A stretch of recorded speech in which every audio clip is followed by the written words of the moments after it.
Okay, great. Good afternoon, and thank you all for joining us for our launch event for this lecture series on the data economy. And it's just wonderful to have such a large audience here in person, and also more than 750 people registered online. So thank you all for joining us as well remotely. Now, before introducing our distinguished speaker and the topic of today's lecture, I just wanted to take just like 30 seconds to give you a little bit of background to today's event. So my name is Abby Adams-Pressel, and I'm a professor in the Department of Economics, and I'm also the Associate Head of Department with responsibility for research impact and external engagement. And this year we've joined forces with the Oxford University Business Economics Programme, which you may hear referred to with the terrible acronym OUBEP at certain points. And we've joined forces in order to curate this series of lectures on the key economic forces at play in today's data economy. And this is part of our celebration of 101 years of economics teaching at Oxford. So all of the lectures will be given by Oxford economics alumni, hence the kind of ECON101 label.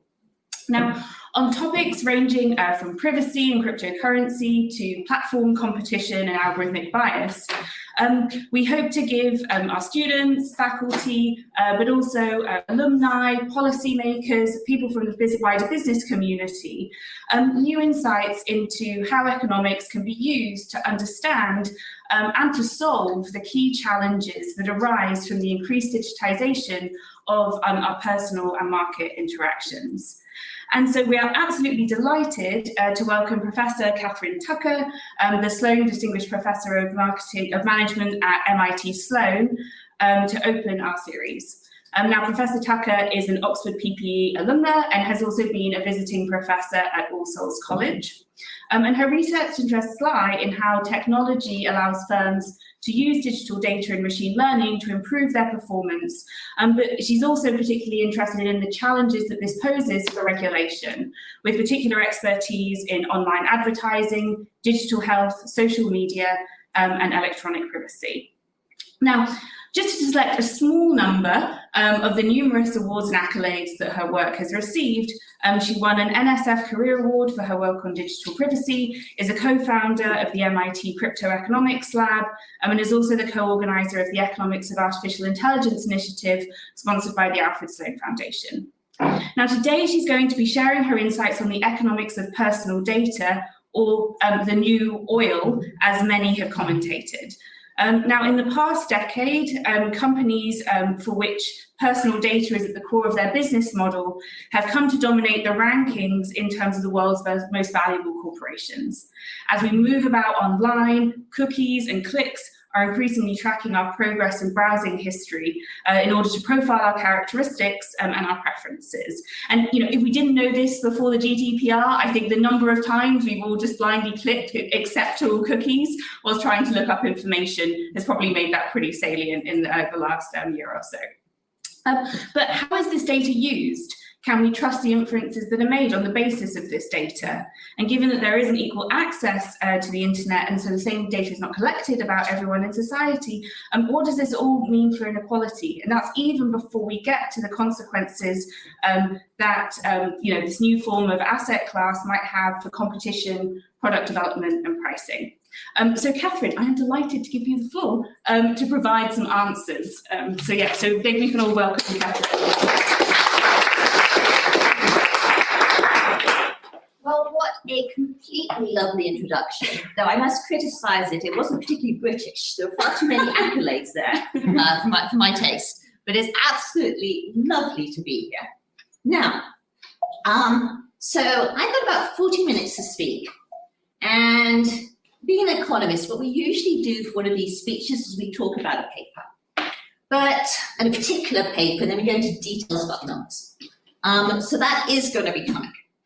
But what I realized was the paper I'm going to be talking about is in some sense all a bit depressing. And given that I'm the opening act in this series, I thought, well, if we start off with a really depressing paper, no one's coming back. So what I thought we'd do is sort of have a sandwich around the depressing paper. And I'm going to start off by saying some really great things about what data does. for society in terms of reducing inequality, and that's going to be the feel-good stuff at the beginning to get us going. Then we're going to get to the real paper, and I'm going to depress you all. And then lastly, I'm going to take the opportunity of having the stage to just do some ranting about big policy issues. And the aim of that is that we're hoping, I think, to have around 25 minutes of questions, and hopefully the ranting will provoke you to be even more thought-provoking.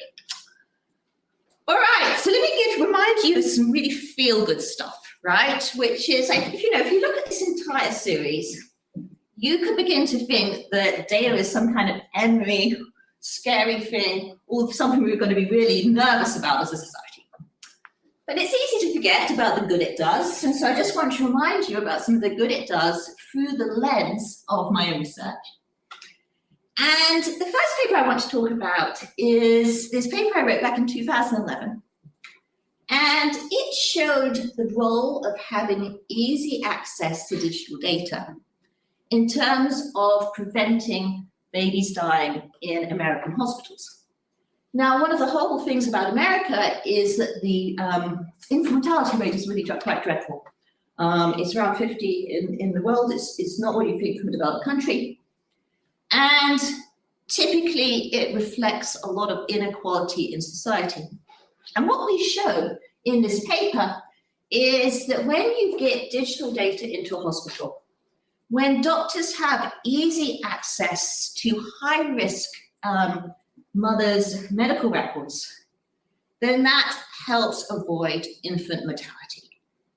And the idea is there's a whole lot of research which shows that if you're Black, if you have English as your second language, you're often not listened to in a hospital setting. And we show that digital data, when it's there, can actually help these mums receive the right care. So that's the first thing I want to say. Let's be clear that there's going to be definitely some help. Even on a more mundane level, in terms of our everyday lives, digital data can also be helpful. I've got a more recent paper where we actually look at what happens when the Boston City Council introduced a mobile technology app. And I don't know if Oxford City Council has come up with one of these yet, but the idea is that you have an app and you use it to complain to the city council. Now, what we show is that before the introduction of this app, basically, responses from the city council really reflected wealth and education. And why is that? Well, you had to phone up and complain. And if you're articulate, if you could explain what was going on, then that complaint would be seen to sooner. What we show, though, is the beauty of the digital app is because it digitizes all the information about the complaint. You can post a photo, it categorizes and neatly passes the data. It actually really helped people who were living in areas which are underprivileged and as a result made access to government services far more equal. So two feel-good results that just remind us that personal data, when we take it out of just the advertising economy, are incredibly valuable. But I promised you some depressing research. And we're now going to get to the more depressing research. And this more depressing research is going to take place in the world, which I think most people think of when they think of personal data markets, which is in the world of digital advertising. And I want to highlight this as joint work with two wonderful people, Nico Neumann and Tim Whitfield. And what we're going to be asking in this paper is, we hear all the time about data being this big oil, the oil, the gold, and everything that drives our economy. How good is it? What does actually advertising data really look like? And how effective and accurate is it? Now, obviously, the background here is that we hear a lot about data in the economy. And what I think is quite interesting to sort of start out with is to try and understand what it is that firms buy when it comes to advertising data. So I want you to imagine this large fragmented world of advertising where firms buy data from data brokers in order to decide what ads you see. So when you go to a website such as, say, Channel 4 or something like that, you're going to see ads, and data is going to be sold in the background to determine what ads you see. You're not seeing them at random. Now, what was interesting for me, though, is what actual data do advertisers buy to serve ads? Now, I had thought, before I started this project, that advertisers were buying really like fine-grained, intrusive data about, what I was thinking that day. But that's actually not the case. That's not what they typically buy.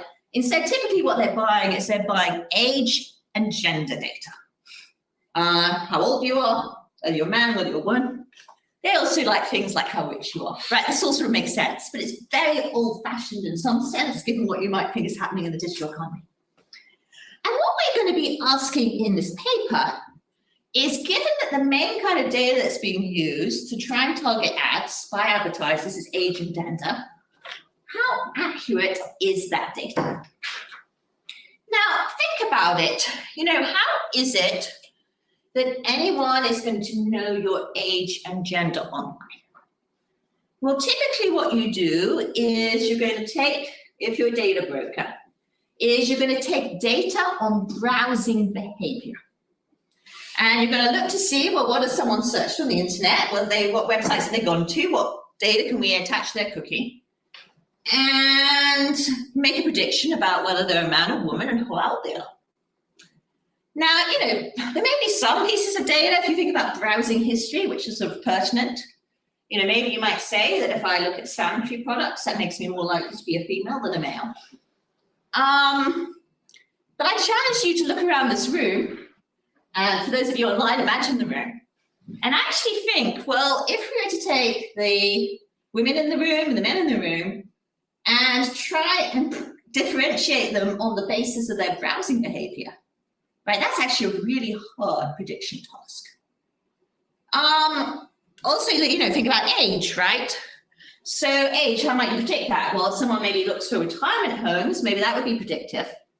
But again, we're going to be in that troublesome world. Well, I might be looking for retirement homes for my grandparents, my parents. It may end up not being that accurate. So it's sort of giving you an idea about where we're going, in that all of the data which is sold online to help aid advertisers is ultimately going to be prediction tasks. But advertisers are buying two categories of data where I would argue that prediction task is really, really, really difficult. Right? We've probably got some machine learning experts in the room, right? Just think to yourselves, how would you do this prediction task of trying to differentiate gender or age from browsing data?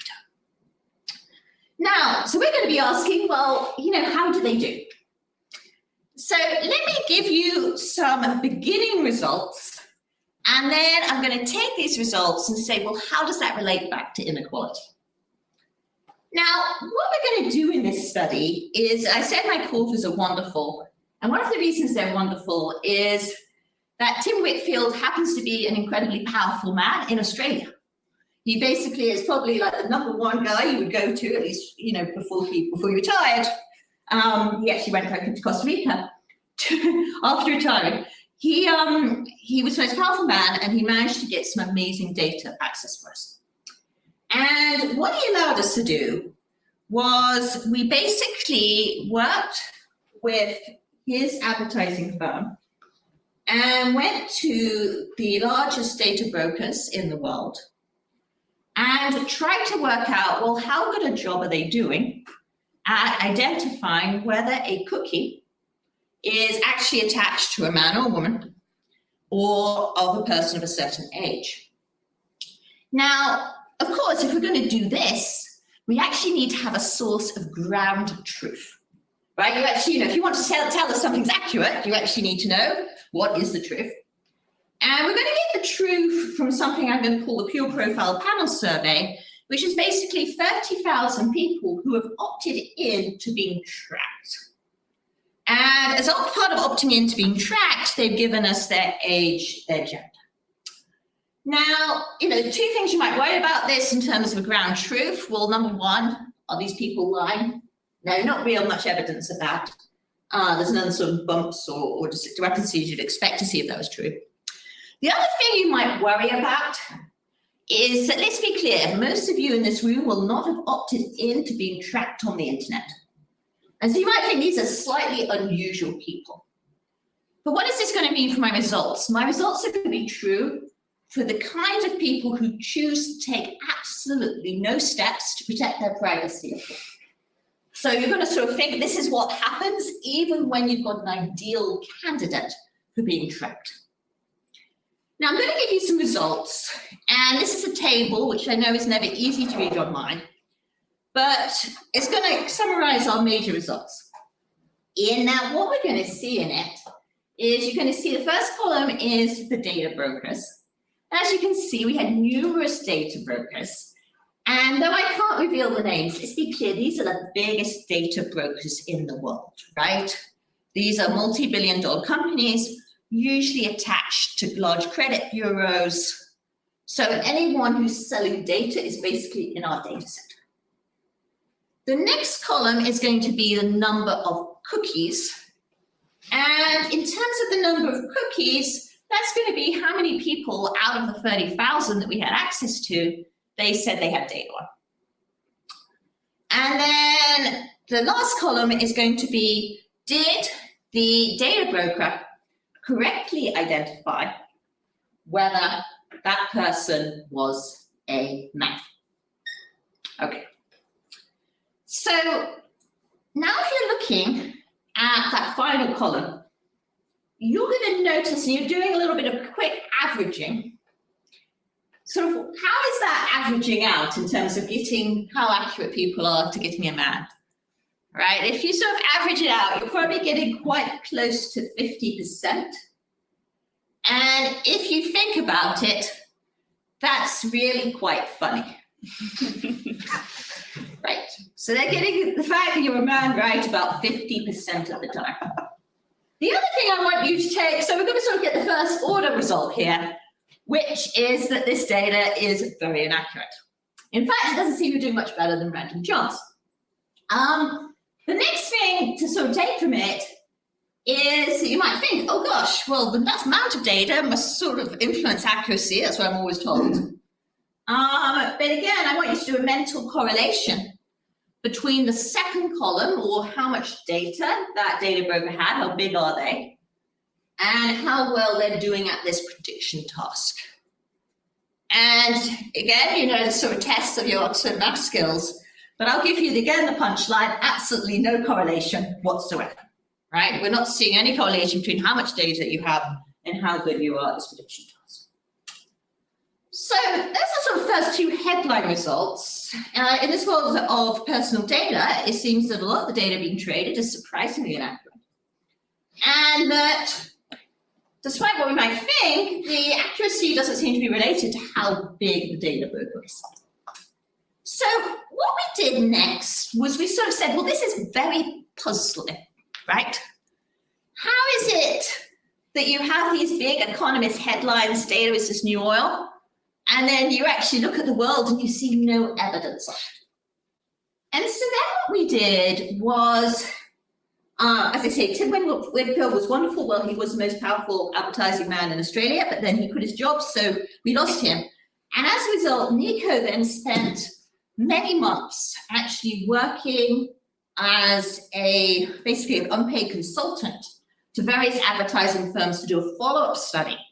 And it's the follow-up study I'm now going to tell you, which is going to show you exactly, well, why is it so bad? And that's going to be our idea. Now,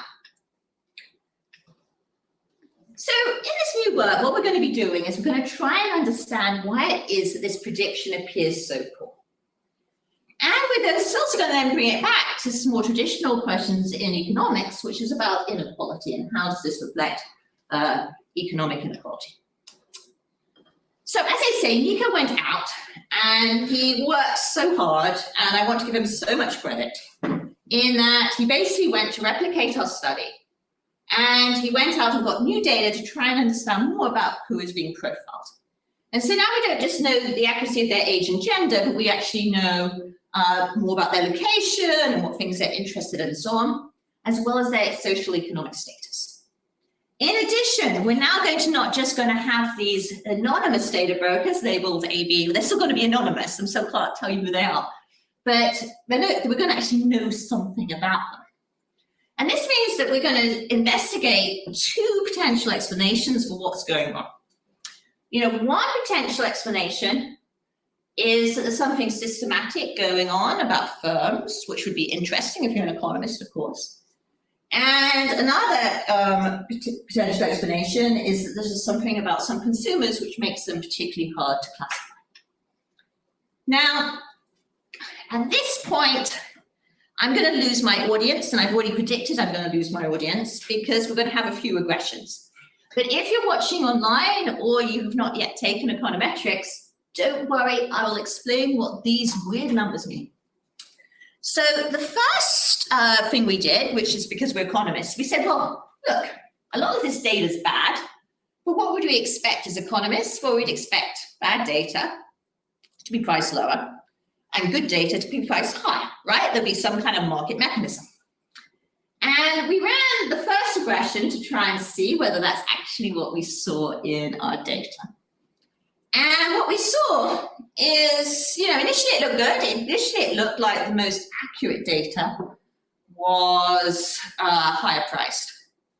But then what we worked out was that actually, no, that was just an artifact. It turns out that when it comes to prediction, age and gender is just really hard. But that data, because it's what most people buy, actually ends up being very low priced. On the other hand, some classification tasks are easier. So for example, one of the classic ones in our data is trying to work out if an Australian likes sports. The answer is almost certainly yes. It's an easy task, but they're charging a lot of money for that data. And so really this positive correlation is an artifact. And once we control for what kind of prediction tasks you're trying to do, then actually we see all of economics fall down, it feels like, because we stop seeing any relationship between price and how accurate the data is. Now, this next table, completely unreadable. So well done to me for presentation skills. But let me just explain what this one is doing. One thing you do next is like, okay, price isn't working. Well, maybe there's some kind of systematic difference across firms. Maybe there's some firms which are just better. That's another thing we'd expect to see if you're an economist. And you know what? This is what this is. This table you can't see is basically just a regression on how accurate their prediction is, and what we call a vendor fixed effect, which just measures are there any differences between vendors.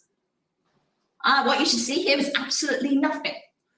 Nothing, no differences between the firms. They're all, they're all bad. And then we try to do, I'm going to be honest, like things you should do, which are more data puddling. We try to see like how big they are. Are they attached to a credit bureau? How old are they? None of these things that worked. The only thing which actually seemed to make a difference was whether or not, when they were describing their prediction task, whether they described what they did as machine learning or AI. And if they describe what they were doing as AI, what do you guess? Positive, negative? Negative, that's right, Abigail. Yeah, so, the one now, I love this result. I would like my paper to be, never trust the firm that says they're doing AI. But Nico is far too academically respectable to do that. So, but generally, we just can't see any difference. And this result may be just like, we're a result of data puddling. Now, what I want to get to though is, I start off with these nice results about inequality, and I'm now going to get you to some more results about inequality. Because if you remember, we now know, so we know that something with vendor side, not being driven by price, doesn't seem to be driven by much about the vendor. So maybe we can try and understand something about why this data is so inaccurate by looking at the economic background of the people who are being profiled. And again, this is a regression table. And again, the dependent variable is going to be whether or not the prediction for that cookie was correct. But don't worry, again, if you're sort of seeing numbers and you're like, oh, I'm going to talk you through it. What we're going to find is that unlike on the vendor side, we're going to find strong correlates of whether or not data is accurate about someone. And if you can't read regression tables, you actually have a little bit of a mystery you have to think to yourself. Do you think that people who are high income or low income have higher accuracy about the data that's collected about them in the personal economy? I often ask that question. People go both ways, right? You just don't know. But the answer is very strong in our data. If you are high income, then the data collected about you tends to be a lot more accurate. It's also more accurate if you're a college graduate. It's also more accurate if you own your own house. And each one of these sort of economic factors seem to work together to mean that you're going to be profiled accurately if you come from a higher socioeconomic background. Now, the next question is, well, why is this? Why is it that high income people are profiled so much more accurately? And there are two potential explanations that we came up with. One is that if you're high income, maybe you just spend a lot more time online, right? Maybe you're just online all the time. That's one explanation. Another explanation is if you're high income, maybe your digital identity is less fragmented. What do I mean by that? Well, you know, I'm looking around at the professors in this room, and I think it's true of some of them, though there's a little bit more turnover than there sometimes is, you know, in America. But how long have you had your email address, right? How long have you had a telephone number? How long do you have high-speed broadband in your house in a way which allows us to track you with a persistent identifier? A lot of the stability which comes from being well off also leads you to actually have digital identifiers which are more persistent and easy to track. So we've got these two competing explanations. You know, I'm not going to be able to test them directly, but I'm going to be able to give you some suggestive evidence that one is more right than the other. And what is going to be that suggestive evidence? Well, if you think about it, if you know, if the hypothesis that rich people just spend more time on the internet is true, then if you're going to predict an interest, that is whether someone likes something like sports or fitness or so on, then having more data is just going to be very useful for that. And what this regression table tells you is it's sort of true, but very weakly. It's not a strong effect for most of these. On the other hand, what seems to be really driven by, in terms of accuracy, if you're higher income, is what we're going to call background demographics. That's things such as where you live, your age, your gender. And what we see in this regression table is that's actually what seems to be profiled particularly well for richer people. And so for me, this is evidence towards the hypothesis that what we're really measuring here is something about the fact that our richer people's digital identities are not fragmented. So it's far easier to collect data on them than people for whom the fact they change jobs, they change houses, they don't use a persistent email address makes them far harder to collate data about. All right, so that's going to be the end of numbers. Don't worry, I'm not going to show you those numbers. And what I'm going to do now is get to what I'm going to call my provocative conclusions.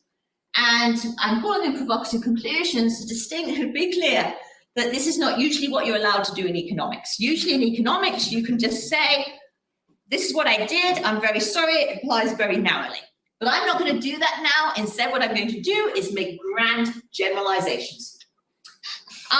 So what do we do? So in this paper, what we show you is that whatever your preconceptions may have been about the world of data, and the world of personal data, that if you look at the kind of data that most advertisers buy, it seems to be unusually low quality.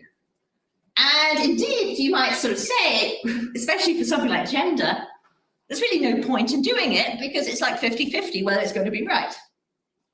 What's more, despite all these things that we talk about in terms of big data being this analogous to gold, we don't really see any of the correlations we'd expect to see between how big the firm is and how well they're doing. Instead, what a lot of this seems to be driven by is really how difficult it is to profile that individual. And how difficult it is to profile that individual seems to be highly related to whether they're well off or not. Now, what does this mean? Well, my first provocative conclusion is that we talk a lot about privacy. And if you look at my CV, you'll see a lot of privacy there. I don't want to step away from privacy. I'm organizing the first National Bureau of Economic Research conference on privacy, which is quite a departure from economics. So I don't want to in any way decry privacy. But certainly these results might suggest that this is somewhat of a rich person's concern, right? If we think about privacy as being an escape from unwarranted intrusion, where you define unwarranted intrusion as collecting accurate data about you. Perhaps there's another debate we should be having, which is more one about data deserts, or the fact that for lower income people, data inaccuracy may be a larger challenge. And I say this because, look, this is just advertising data. You might say, well, does it matter? Aren't poor households lucky if they're not profiled accurately? But remember, this data and algorithms which are being used here for advertising, a lot of the same firms are going to be using them to make credit decisions, are going to be using them for employment verification decisions. And what we're seeing in my data, at least, is a large amount of data fragmentation, leading to data deserts about low-income people in a way which is really quite troubling. And so maybe my first provocative conclusion is that we worry a lot about gathering data, and that's what the topic of privacy has all been about. But we also have to worry too about people who are being excluded because the data about them is so inaccurate. My next provocative conclusion is this. So, despite being a proud Oxford graduate of the PPE program from Merton, I spend a lot of time doing things which, don't sound very Oxford, such as thinking about social media, thinking about digital data, thinking about marketing. And what has just perplexed me is that it's been the last 10 years of my life, it's just been involved in so many DC policy debates about the data collection for marketing communications. And so for the last 10 years, at least in the US, and it's fair to say, I think in the UK and Europe too, we've been so focused about privacy surrounding marketing communications. But if you take some of my results, it's like, well, really, have we been thinking about the right place to be worrying? Isn't it the case, if we look at this world of advertising, the kind of data that's being used, age, gender, it's not very accurate, and it's not clear how intrusive it is. On the other hand, there are some particularly potentially intrusive uses of data. Whether you think about government surveillance, whether you think about their use in health, whether you think about their use in genetic health, where digital data persistence is really important and has large economic consequences. And one thing I'm always worrying about, especially given this research, is have we spent a decade worrying about exactly the wrong thing? My last conclusion, because I can keep on being provocative, is, how do we then think about the economics of personal data if, when we look at, and mine is not the first paper to sort of show that there's not really economies of scale or economies of scope in data processing. It doesn't seem to be the source of competitive advantage.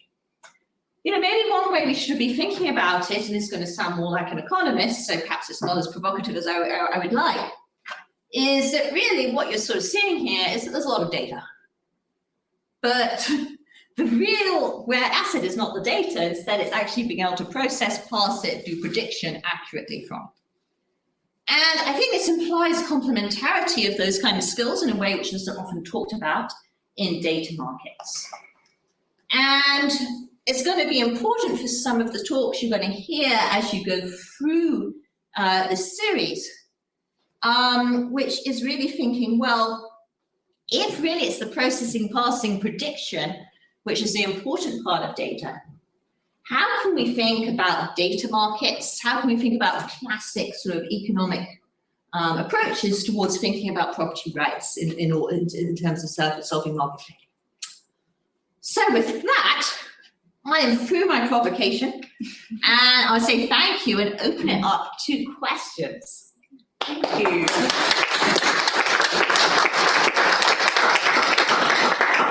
Sarah, does this sound like if we sit down for Q&A? Okay, yeah, if you want, you can also sit down.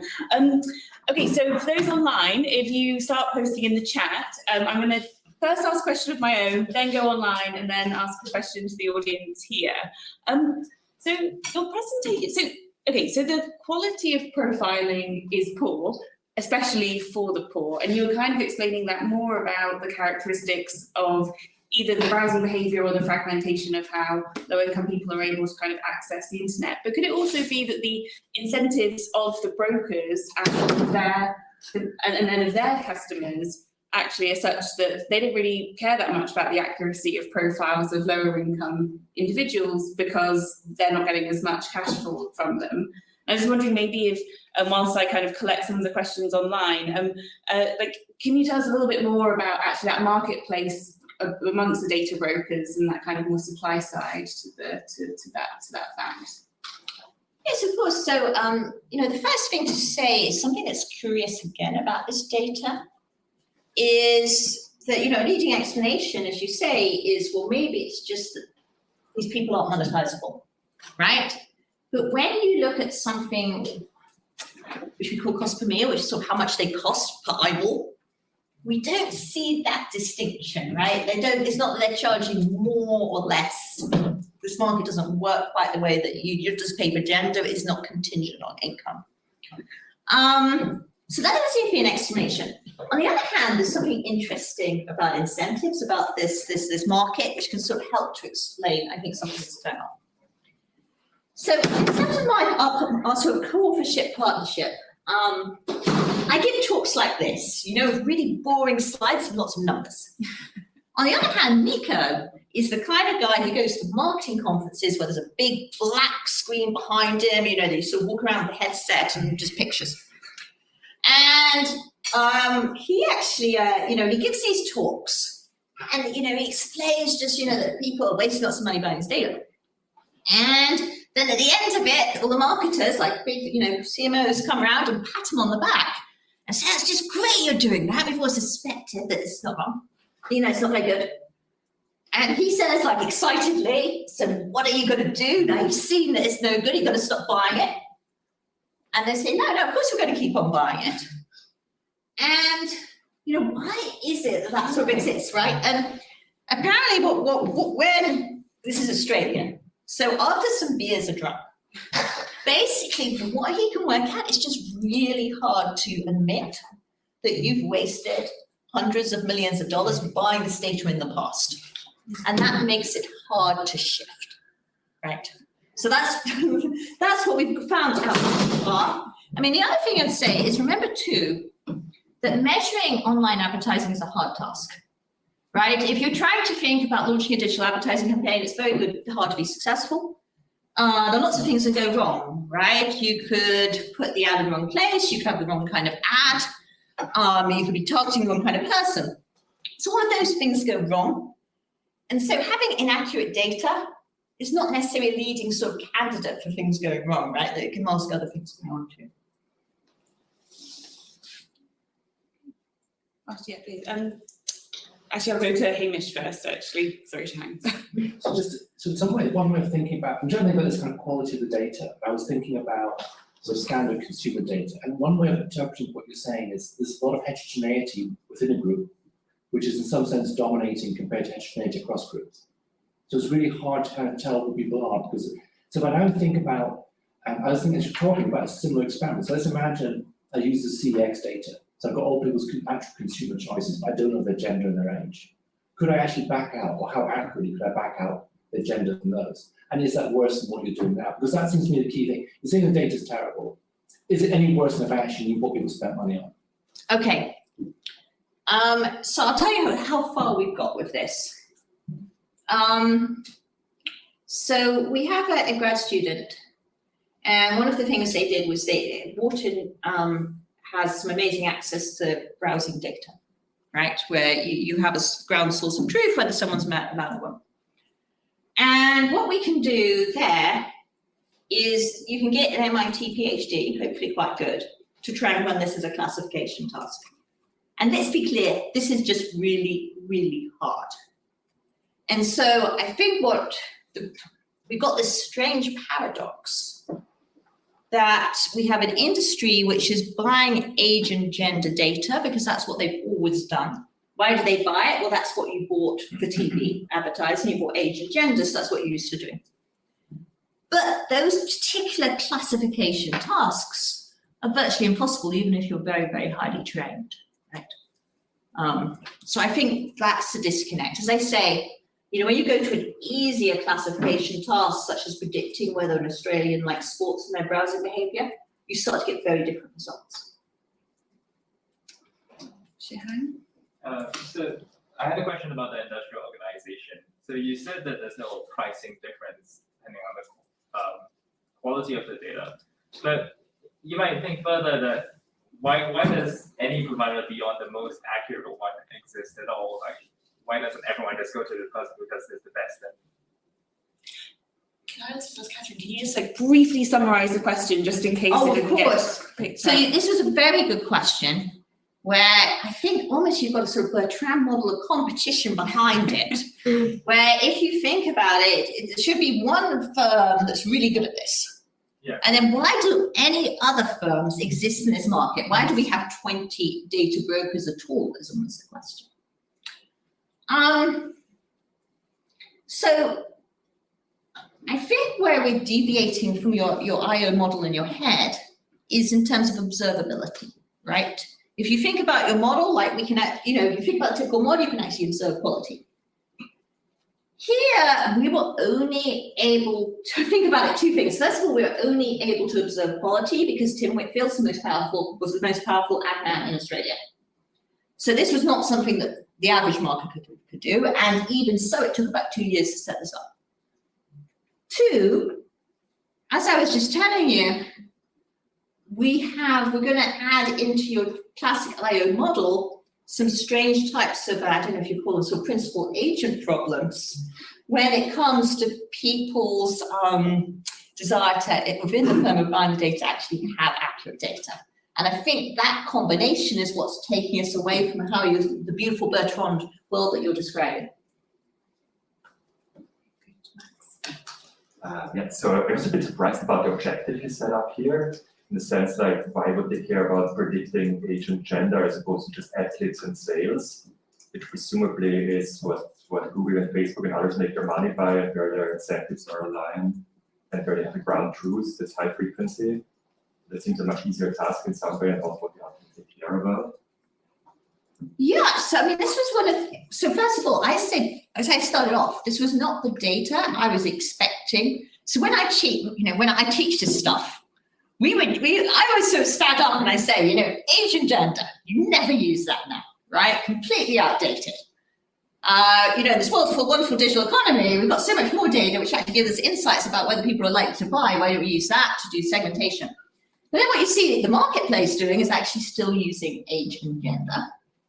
And why do they do that? Well, it's simple. I think it's partly to do with what they've always done. That was the only data that was historically available for TV audiences, so it's what they're used to. And then there's a temptation to do it if you're trying to do cross-media ad campaigns across TV and digital to keep on using age and gender. But maybe another sort of provocative conclusion, number 4 from my talk, is to just sort of hurl at marketers. Why are we using age and gender anyway in a digital world where, why do we buy gender? Why do you buy, data on someone being a female? Well, presumably maybe you think they're more likely to buy some types of consumer packaged goods. Well, why don't we just find out whether they're interested in consumer packaged goods while using this intermediate proxy in the first place, right? So I'm in agreement with you. I think I'm in agreement with you completely. But isn't it like when I buy an ad from Google or something, I pay them for the click on the ad, not for the gender? So we're talking about different types of advertising here. So let's just go through this. So Remember, with Google paid search advertising, you have this valuable signal because someone's just searched, so you know pretty much what they're interested in. Outside of the world of paid search advertising, or say search advertising on Amazon, where you've got a clear signal of purchase intent, you're going to be having to use data to guess at who is in your market, right? And then the question is, well, what data do you use to guess whether someone is in the market? They're using age and gender a great deal, as I showed you. And I think you're arguing that wouldn't it be better if they were using something more directly informative about purchase intent? And I think I agree. Okay, I'm going to just take one question from online. So someone has asked, how can you reconcile the proliferation of machine learning with the scarce returns, like on the data that you find? Is AI doomed? Is AI doomed? Well, you know, maybe.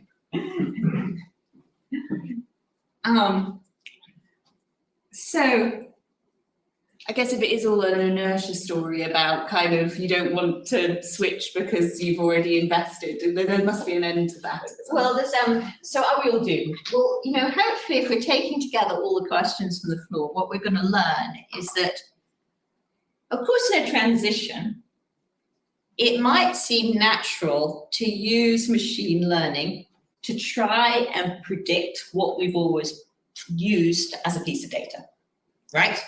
And so that's why we're using machine learning to try and predict age and gender for browsing behavior, because it's the kind of data we've always used.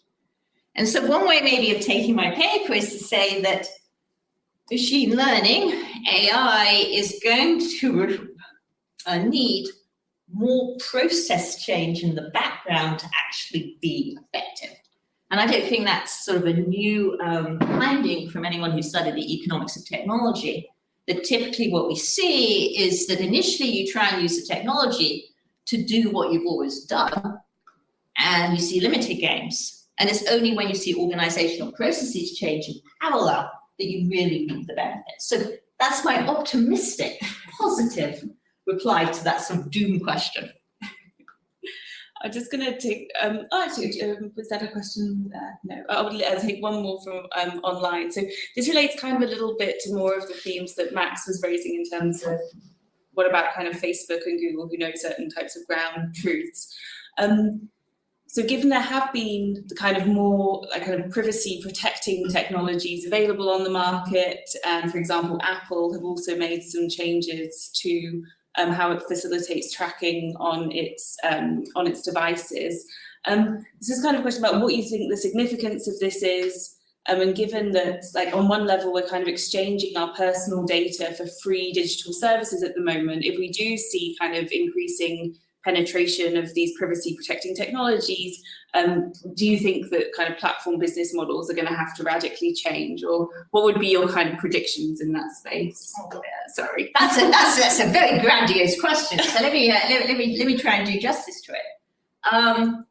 So the first thing to say is that I wrote a paper a bit of time back about people's inclinations to adopt privacy protected technologies. And in this, it was a field experiment, and what we did was, this was actually, we were handing out a cryptocurrency wallet to MIT students.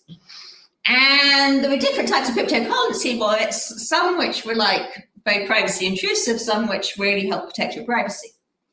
And what we did was we actually measured, we randomized where on the page these technologies appeared. And what we showed is that even if you introduce a small navigation cost, that is just scrolling down the page to try and find something a bit more privacy protective, even, people, I'm very proud to be an MIT professor, even my very smart MIT undergraduates give up very quickly. So that's the sort of first thing to say, that it may not be the privacy, we may be a bit of way to getting where you think we're going. But there's another question there, which is what happens if a platform such as Apple makes decisions about privacy for its users. And then how do we think about that? Well, this is what I'd say. what's quite amazing about our current data economy is how much free stuff we get. And I'm going to point to here my colleague Eric Brynjolfsson, who's now at Stanford, who's done some really quite amazing work trying to quantify all the things we're missing out on GDP because we don't measure the free stuff, right, which we've had gone in the last 20 years. So I want to point that out. The other thing which is sort of troubling to me about, thinking about the effect of Apple and other platforms making these kind of decisions is ultimately the dirty secret of online advertising is it's completely ineffective most of the time, right? It really doesn't work most of the time. Whatever you've probably heard quotes about advertising working 50% of the time. No, that's not true. Like most of my research is suggesting working about 2% of the time if you're lucky. And so given you're starting off with like maybe 2% sort of working rates, any sort of shifts in that, whether it comes from data about whether or not you're likely to be interested in the product or something else, have huge effects. And so that's why how it is that you can have these sort of strange things that lots of advertising is not working very well. But then if you take away a small source of what makes them work, it can actually have a large effect. So I think we're going to see large effects, and I think we're already seeing them from moves such as Apple. Sorry, just quickly, what was the name of that good professor that you said about that Stanford? Oh, Eric Brynjolfsson.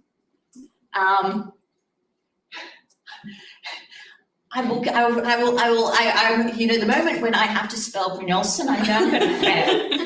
But if you do an approximation in Google, it will find him very quickly. And he has done some amazing work. Well, he's gone out there and actually tried to find out, well, what would we actually have paid if we'd had to pay for Google Maps? Like, think about how much you would actually pay to have Google Maps if you had to pay for it, right? And it didn't exist otherwise. He's done research trying to quantify the benefits of all these cool products. And it looks like your neighbor has actually found Eric's website. And I love you, Eric, if you're not listening to this, but in case anyone takes a clip, I do love you, and I do usually know how to spell your name. There was also another question behind, yeah. Yeah, just a quick question about how we should, or if we should at all, address data deserts, because I guess they're kind of correlated with both the very poor in society, and I guess there might be some racial correlation on that ground as well. And that, if this process gets reinforced in how the data is being trained and how the processes are going to be trained, is going to lead to some sort of systemic disadvantages.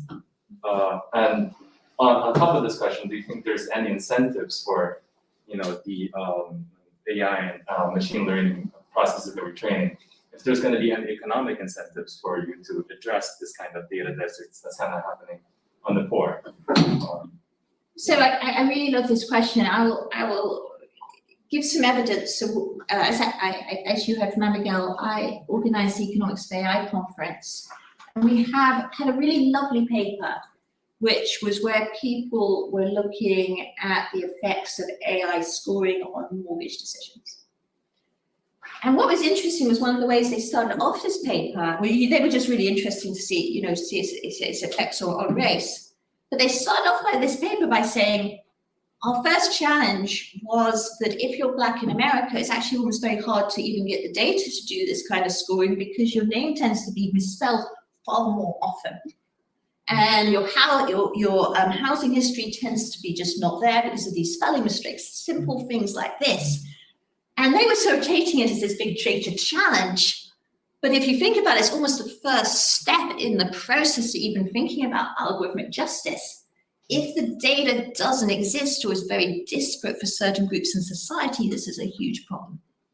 Now, one of the reasons I'm giving this talk is that, my impression, again, despite the accent, I've been 20 years in America, so I just know that policy world, is that it's possible to get policy interest into algorithmic justice, discrimination, fairness. So data behind it is a lot less sexy, right? That's why I call this a data desert, because that's almost trying to sexify what is otherwise a not very interesting policy issue.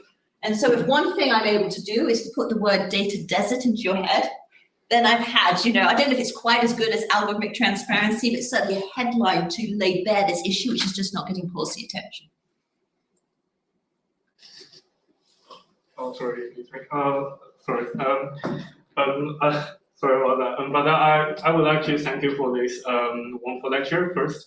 And I just have a small question about the hypothesis you mentioned, like why the kind of the data predicts rich people better.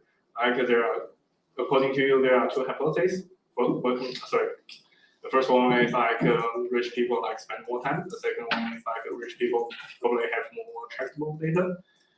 I was just wondering, like, if we use data from different cohorts, like for example, cohorts from the 2020 and the 2010s, because I assume like rich people, like the time the rich people spend on internet is more or less the same. So the accuracy of the prediction should like keep constant. Is there any this kind of the time trend in the accuracy of the prediction, or there is no trend? Oh, so you know, I'm not going to have data on that, but what I can tell you is that there's been, I think you're right that the time trend on this is interesting. And to this, I'm going to point to some colleagues' work, who's professors in Portugal, who've done some really beautiful work on trying to understand how Gdpr has effectively changed what data is collected about you. And what they found was actually, because firms are having to work so much harder to get data about you, they're actually ending up collecting more intrusive data and more what we call deterministic data, such as your email address, such as your telephone number, which they can use to permanently track you. And so there's definitely going to be a time trend in this, but I think the time trend is more that the importance of what we call a deterministic, gosh, I'm using jargon. I don't have a word which is not jargon. We're going to call it deterministic identifier, using that more. And the moment you move to a world of more deterministic identifiers, that's when we're going to see this bigger gap between the poor and the rich. So there's definitely a time trend over time. And part of it has been, I would say, caused by well-intentioned privacy regulation, which has led to a world which I don't think anyone was expecting. Okay, there's a question at the back there. Yeah, thanks, Professor, for a great lecture. So I think I'm not the only one who's very surprised by the findings of inaccurate profiling that you had. So I wonder how much we can generalize these findings to different advertising markets. So for instance, a lot of Facebook users report their age and gender data on their profile. I was wondering if you would say that Facebook, for instance, would still be very inaccurate in predicting these data points, or would you say that it only applies to some specific markets? Okay, so I'm looking at the markets where this is a prediction, not where this is self-declared data. You know, what's interesting is Facebook's, you know, Facebook actually collects very sparse data about you when you log on. But one of the things it does collect, as you say, is sort of age, but partly for legal compliance, and also it asks about your gender. And that but where was I going with this? There's something very interesting I'm going to say, which is about Twitter. Twitter, on the other hand, does not collect this data. And then when you look at Twitter, and I don't know if anyone's ever had the glory of going into their Twitter profile and seeing what gender they think you are. It's really quite interesting because every female economist I've ever met has always been predicted to be a male. You know, so in some sense, you know, let's be clear, if someone self-declares the data, that's likely to be accurate, right? But the moment this becomes a prediction task, the forum, you know, I think the particular venue becomes less important. Okay, so we've got time for two more questions. I'm going to take one online and then so whoever wants to speak here kind of think about it. So there are a couple of questions online about how some of the things that you've been describing translate to where this is where you've got kind of governments instead of private firms who are using this data. And like to what extent as well does that give kind of new things we should be worried about in terms of this inaccuracy of profiling, And yeah, is there any work that you've been doing really which is thinking more about this kind of government and government proximization? Are they actually using brokers, or are they using kind of more data that they're collecting personally themselves? All right, so I just love this question, and the reason I love it is, do you remember my provocative conclusion number 2, that we've been worried about advertising markets? But given we see these prediction problems in advertising markets, and these same types of prediction technologies are being used by governments for policing and other tasks, shouldn't we be really, really scared and worried? Now, in terms of the research on this, I can tell you that the research is interesting from publishing it from an economics point of view. And the reason it's interested is that in the USA, we've had an experiment which are called fusion centers. And fusion centers are these large bodies which basically take together all the data they can about citizens in the USA to try and predict whether they're up to bad stuff. Now, the reason I say there's not a paper to be written about them is, so what you'd like to write as a paper is a paper where you sort of measure, well, do they get the bad guy? And how does that bad guy prediction depend on people's backgrounds, right? That would be the interesting question. The reason you can't write that paper is that we've submitted various freedom of information requests. To our knowledge, they haven't actually yet found a bad guy. And so as a result, you can't actually run a regression on their data. But it sort of gives you an idea that, the governments are investing a lot of money in this kind of fusion technology and trying to collate data and make predictions about people's behavior. They're going to have exactly the same kind of problems that advertisers have in predicting age and gender. Okay, final question. So I think one takeaway is that we should be focusing less on the data that advertisers have, but some other questioners have asked more about Facebook and Google.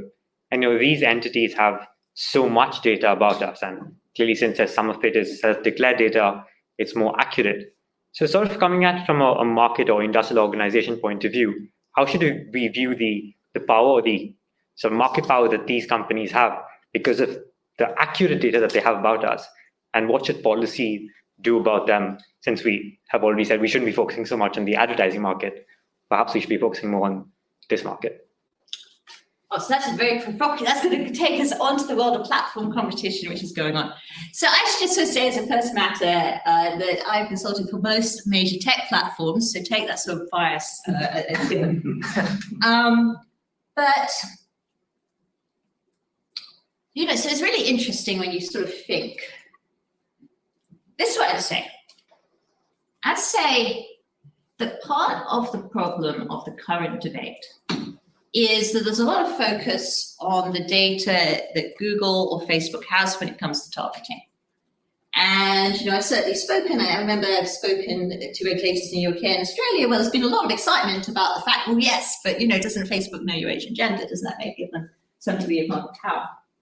And what I always say is, look, no, you're misunderstanding the real challenges of advertising.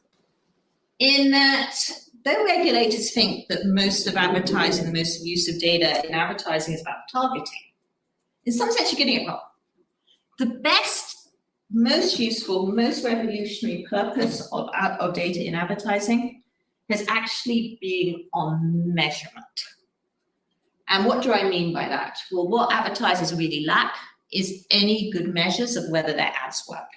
And this goes back to your question, right? Which was like, well, why are we paying for these ads on the basis of eyeballs anyway? Why aren't we just paying for them on the basis of performance? And so if I was to sort of change the debate in the way I'd like to, it would be less a sort of focus on targeting, which is in some sense a little bit outdated, and more of a focus on, what can we think about in terms of market power? And what does it mean for an advertising platform to offer better measurement? By which I mean being able to actually measure whether or not if you show an ad, it works. Perfect. Okay, well, I think we just need to thank Catherine again for a brilliant talk, and thank you all for your great questions.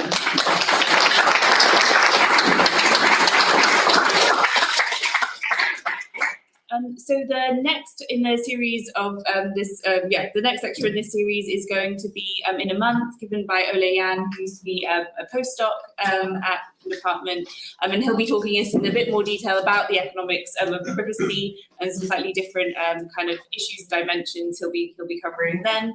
And we'll be following up with an email to all of you, giving you, I think, both the slides and some links to some further reading. And thank you for joining us. Thank you.